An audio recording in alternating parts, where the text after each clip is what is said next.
Goeiemiddag, ons is hier by Lephalale of Alice Ras, soos ons dit ken, waar ons met klomp leerders vandag gesels het. Dit is klomp kundige persone gewees, wat vir hulle kon vertel het van die groter wildbedryf en ook die geleenthede waaraan hulle kan gaan studeer vorentoe en loopbaan kan gaan vestig.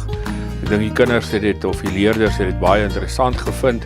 Hierso is goeie inligting met hulle gedeel, ons het meer van dit nodig en ons wil ook eintlik van hierdie geleentheid gebruik maak om ook van ons ander streeksbelangegroepe te vra en uit te daag en te sê, kry leerders by geleenthede soos hierdie op reservate, plase, vertel hulle van ons wonderlike bedryf en groei ons bedryf, laat ons ook by hulle die begrip vestig vir waarmee ons besig is, ook vir die toekoms en ook vir die onkundigheid wat daar baie keer in ons dorpe en stede is, dat ons kundigheid by hulle vestig oor wat ons doen elke dag en so kan ons saam dan ook onsself groei, ons organisasie groei en ook ons besighede groei in belang van ons mense en belang van Suid-Afrika ook. Hallo almal, ek is Marika van der Merwe van Hoërskool Alice Ras, 'n graad 9 leerder.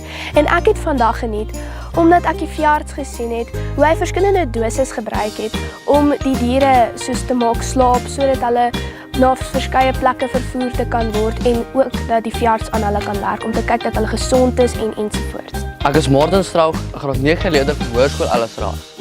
Vandag was my 'n interessante dag gewees. Ek het goeders geleer soos byvoorbeeld, dit kos 300 tot 350.000 rand 'n maand om 'n renoster te beskerm teen stropery. Hi, my name is Elizabeth Libudi. I'm a grade 9 learner from Hoërskool Alice Ras.